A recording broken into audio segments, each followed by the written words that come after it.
पाईपमुळे होतंय ना, water supply pipe दिसतो.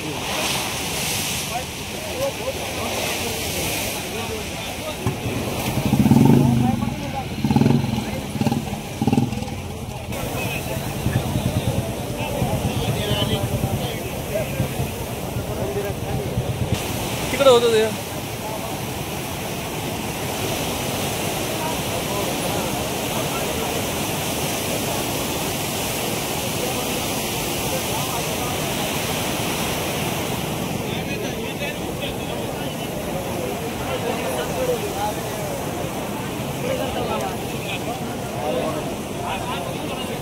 आष्टी तालुक्यातील 8 ते 10 गावांना अतिवृष्टी ढगफुटी सदृश्य पावसाचा तडाखा बसला असून यामध्ये नद्या नाल्यांना पूर आला असून 8 ते 10 गावातील जनजीवन विस्कळीत झाले आहे. जनावरे वाहून गेले आहेत, गाड्या वाहून गेलेल्या आहेत. पूर परिस्थिती निर्माण झाली असून अनेक गावे पाण्याखाली आहेत.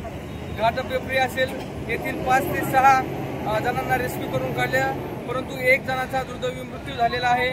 याबरोबरच टाकळी आम्या, डोंगरगण, दादेगाव येथील नागरिकांना आर्मीच्या हेलिकॉप्टरद्वारे रेस्क्यू करून त्यांना सुखरूप बाहेर काढण्यात आलं आहे. आपण पाहू शकता कड्याची ही कडी नदी आहे. या नदीने पात्र ओलांडला असून 1 ते 1.5 किलोमीटर पात्र सोडून हा पाण्याचा प्रवाह पूर्ण गावामध्ये पूर्ण गाव पाण्याखाली गेलं होतं. सद्यस्थितीत पाण्याची परिस्थिती आता ओसरण्याला सुरुवात झाली आहे.